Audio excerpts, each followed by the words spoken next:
Buenas noches, bienvenidos a Odisea.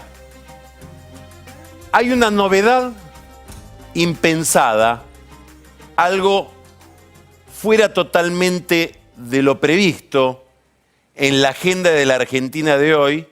La vamos a comunicar en este momento.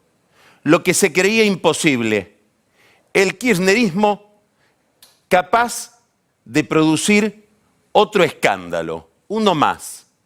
Creíamos que la colección, el inventario de desmanejos del Estado y de los recursos públicos estaba agotado, pero está a punto de estallar otra causa judicial que ha venido navegando sin luces durante todos estos años. Importa no solo por la dimensión patrimonial del robo, no solo importa porque la metodología es como una especie de reducción a escala o de ejemplo de la misma metodología aplicada a otros negocios en otros lugares del país. Importa también por la lógica económica sobre la cual se produjo esta exacción de los recursos públicos, comandada, como de costumbre, por Julio Devido. Estamos hablando de yacimientos carboníferos fiscales de Río Turbio, una mina de carbón con una larga peripecia histórica desde el primer peronismo. Allí se produjo durante muchísimos años una forma de apropiación de los recursos del presupuesto público, de los impuestos de la gente, a través de distintas formas de consultoría bastante peculiares. Esto es lo que estuvo investigando el fiscal Carlos Stornelli a partir de una denuncia del nuevo interventor de yacimientos carboníferos fiscales y de la SIGEN, que encontró un mar de irregularidades verdaderamente llamativas por el descontrol, por la falta de cuidado, en el fondo por la sensación de impunidad que parece estar detrás de esos procedimientos. ¿En qué consiste el núcleo del problema? Devido, como ministro de Planificación, y su segundo, coordinador general de ese ministerio, Roberto Barata, que se hizo famoso por distintos episodios, sobre todo por el último, un exfuncionario de Odebrecht dice: yo las coimas que recibía Devido las arreglaba con Barata. Devido, por supuesto, lo niega.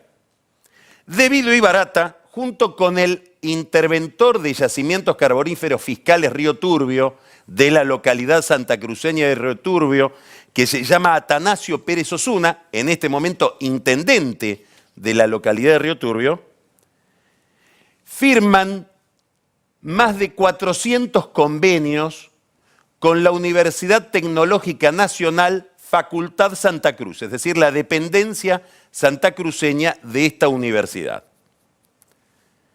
En principio lo firman para que la universidad asesore la recreación de un ramal ferroviario de características turísticas, primero tuvo características industriales, llamado, para manchar todo, Eva Perón. A este proyecto, entre el año 2005 y el año 2015, escuche bien, entre el año 2005 y 2015 el Estado Nacional le asignó 26.600 millones de pesos. De ese ciclo, del 5 al 15, en el año 14 y el año 2015 le asignó 10.000 millones de pesos, prácticamente la mitad de todo lo que destinó a ese proyecto, que fueron 26.600 millones de pesos. A pesar de estas transferencias de recursos, de estas asignaciones presupuestarias de 26.600 millones de pesos, hoy Yacimientos Carboníferos Río Turbio son una mina abandonada, donde prácticamente no se puede operar por la tecnología que está colapsada y sobre todo por la falta de aire. En el año 2008, es decir, 3 años después de que empiece todo este flujo de dinero, se produce este convenio entre Yacimientos Carboníferos Fiscales Río Turbio, la mina de Río Turbio y la Universidad Tecnológica Nacional, para que la Universidad Tecnológica Nacional asesore a Río Turbio en una cantidad de proyectos, el primero de los cuales era ese tren Eva Perón. En el marco de este convenio, la Universidad Tecnológica Nacional, sede Santa Cruz, Facultad de Santa Cruz, recibe 12.900 millones de pesos, casi la mitad de todo lo que se le gira al yacimiento. Por esta contratación, por la cual Yacimientos Río Turbio le da a la universidad 12.900 millones de pesos, la universidad cobra una comisión por los servicios de 10%. Pero no lo hace solo el trabajo, lo delega en una fundación de la universidad. Entre la fundación y la universidad, por los trabajos de consultoría para Yacimientos de Río Turbio, se llevan 20%, que son 176 millones de pesos.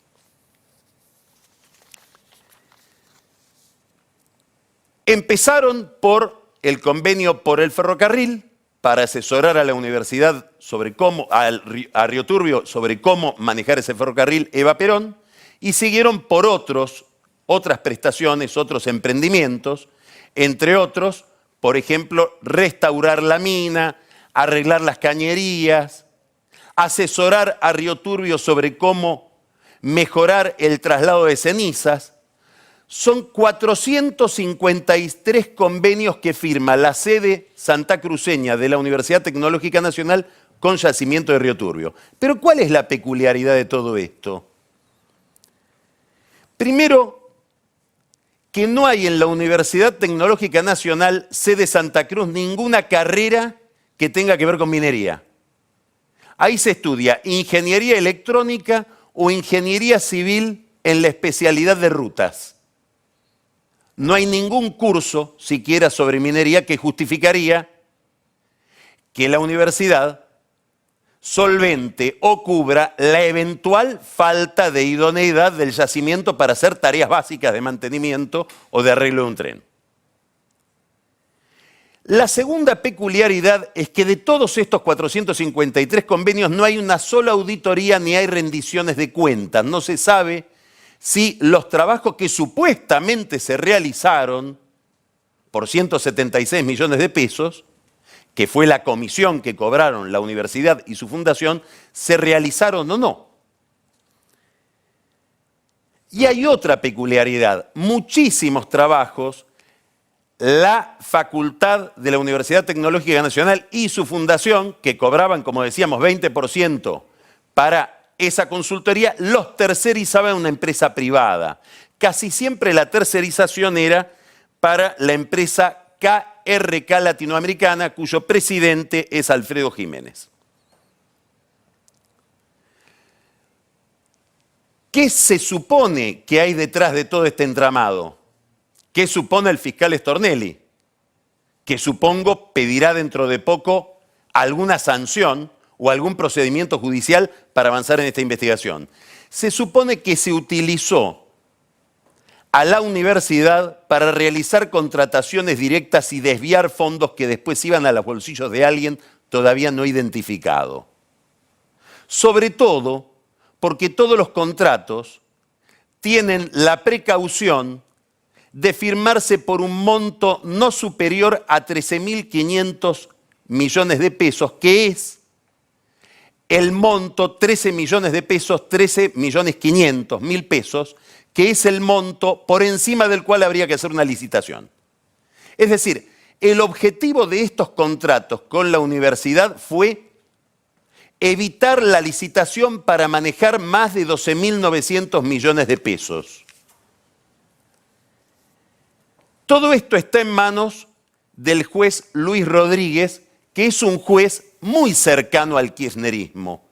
Habrá que ver cómo investiga lo que hasta acá trajo la indagación del fiscal Stornelli.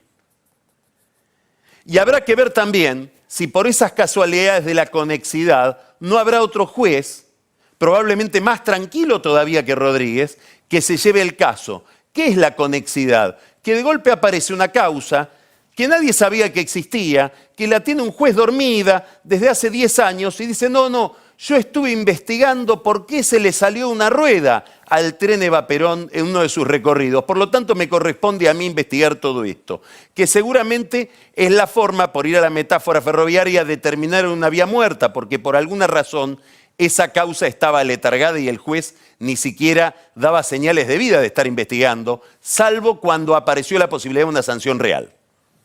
Este método de las conexidades es uno de los tantos métodos a través de los cuales Comodoro Pi construye impunidad en la Argentina. ¿Qué va a pasar con De Vido? Seguirá con fueros en la Cámara de Diputados, amenazando a través de su cuenta de Twitter. Ya habla, por ejemplo, de la relación entre Calcaterra y las coimas de Odebrecht. Y dice en Twitter, cada vez que lo toca a Carrió, él contesta diciendo, no le contesta a Carrió, le contesta a Macri, bueno, Calcaterra en Yexa, que era la empresa que hacía el soterramiento del Sarmiento, ahora vendida a Midling, era no ya el sobrino de Franco Macri, el testaferro de Mauricio Macri, dice De Vido, que administró toda esa zona durante 12 años. Y ahora dijo algo más, dice, ¿vieron que la empresa Gela le compra a Odebrecht su parte en el soterramiento del Sarmiento? Bueno, es porque todo eso se lo están quedando los Macri, dicho por De Vido a través de Twitter, como si Gela fuera de los Macri. Y dice otra cosa más De Vido. ¿Por qué me persiguen? ¿Por qué las causas judiciales que me inician? ¿Qué intereses toqué? Y habría que contestarle, en realidad, usted De Vido no tocó ningún interés, porque ha tenido la precaución de no firmar nada. Es imposible que toque algún interés a alguien que construyó toda una ingeniería legal, apoyado en su esposa y en José Roberto Dromi, para no quedar pegado con ninguna de las irregularidades que aparecen en los expedientes. Porque acá la justicia probablemente termine sobre De Vido, porque es muy difícil explicar que como ministro delegó en alguien el manejo de 26.000 millones de pesos sin preguntarse por el destino de esos fondos. Alguna responsabilidad tiene el que delega, aunque no firme un expediente, pero la justicia seguramente irá de nuevo sobre un subordinado de De Vido, como pasó en la causa de Once, donde los muertos fueron cargados finalmente sobre Ricardo Jaime y Schiavi, Juan Pablo Schiavi, que fueron los primeros sancionados porque De Vido, gracias al juez Bonadío y a una gestión del hermano del juez Lijo, logró zafar. Después se fue el kirchnerismo y la Cámara le dijo a Bonadío, investíguelo también a De Vido, porque se le escapó y terminó procesado. En otros casos, el culpable es José López, también subordinado de De Vido. Por si no recuerda, José López es el que tiró a través de un muro 10 millones de dólares en un convento. De Vido, cuando no los había tirado, decía que era su mano derecha y en el momento en que los tiró, De Vido se quedó manco. ¿Quién es Barata? ¿Quién es Roberto Barata? El responsable junto con De Vido de todo este desmanejo presupuestario de yacimientos de Río Turbio. Era un vendedor de lotería que andaba por los bares de Barrio Norte vendiendo billetes de lotería, según dice la leyenda, hasta que le pidió trabajo a Néstor Kirchner y Néstor Kirchner le dijo, Julio, empléalo en algún lado. Aparentemente por un consejo de De Vido terminó siendo un representante de la Cámara Argentina de los extractores, de los pesqueros de calamar y langostinos. De la lotería a los frutos de mar y de los frutos de mar al manejo de la energía. Por las manos de Barata pasó el negocio energético argentino durante más de 10 años. Porque no solo manejaba Río Turbio, era el delegado de De Vido en YPF. Mientras se consumó el vaciamiento de YPF que denunció Axel Kicillof delante, en las narices de Julio De Vido, en aquella memorable sesión donde Kicillof habló, como suelen hablar los líderes de izquierda, 7 horas frente al Senado, insultando al ministro que tenía al lado y que como lo mandaba Cristina, guardaba silencio y bajaba la voz. Destino triste el de Barata, entregado seguramente ahora por su jefe, que dice que lo que hacía Barata con Odebrecht a él no le consta, ni tiene ninguna información al respecto. Triste el destino de Barata, a quien se le cuadraban y le hacían la veña los principales empresarios energéticos de este país, que ahora casi no le atienden el teléfono, porque cuidado, Barata está llamando a todos lados, pide piedad. A ver si habla. ¿Hablará? Es lo de menos. Inclusive, todo este disparate de dinero en un país con 30% de pobreza debería ser lo de menos o podría ser lo de menos frente al destravío conceptual que hay detrás de lo de Río Turbio. Río Turbio, como La Salada, como el resto del conurbano, es una especie de metáfora de la decadencia argentina y sobre todo de la trayectoria peronista dentro de esa decadencia. La Salada eran recreos para que pase el fin de semana en piletas en una especie de balneario como el que construyó el gobierno de Macri acá en la zona norte de la ciudad. Eran un recreo para que las familias fueran masivamente durante los años 50 a pasar el fin de semana en verano. Ahora esos piletones se cubrieron de una urbanización subhumana y de una feria donde se trafica drogas, se trafican armas, se registra trabajo esclavo y lo de menos, el contrabando. ¿Qué es Río Turbio? Un proyecto minero generado en el sueño argentino de Perón en los años 50, que hoy produce muy poco carbón. Hoy debería producir 2 millones de toneladas de carbón y produce 48.000 toneladas de carbón por año. Lo mismo que producía en 1951. El pico lo tuvo, lo digo y me lavo la boca, durante la dictadura, en 1979. 1.400.000 toneladas de carbón. Ahora cae. Para que no decaiga, Barata, Kirchner, decidieron reactivarla esa mina, poniendo al lado de ella una central eléctrica que genere energía a carbón. La empezaron a construir, estaba pensado que saliera 700 millones de dólares. Todavía falta el 20% por hacer. ¿Y sabe cuánto va a costar? Racionalmente, si ese 20% no se transforma en una cifra sideral, 2.100 millones de dólares. Pagamos 3 veces esa central que todavía no se terminó gracias a Debido y a Barata. Una central que se hizo para que pudiera tener sentido la mina de carbón que no producía ya carbón. Claro, como no producía carbón, dijeron, ahora ¿qué hacemos con la central? Hagamos un tren hasta Río Gallegos, porque entonces importamos carbón. Pero ¿cómo? ¿No habías hecho la central para activar la mina de carbón? Sí, pero no nos salió. Entonces ahora vamos a hacer un tren hasta Río. Lo hicimos. Empezamos a importar carbón, pero ¿sabe qué pasa? Ahora no anda la central a carbón. Sale 2.100 millones de dólares, pero no funciona a carbón, ya no tiene sentido ni sacar carbón de la mina y tampoco tiene sentido importar el carbón. Ahora estamos viendo si la hacemos a gas, al lado de la mina de carbón.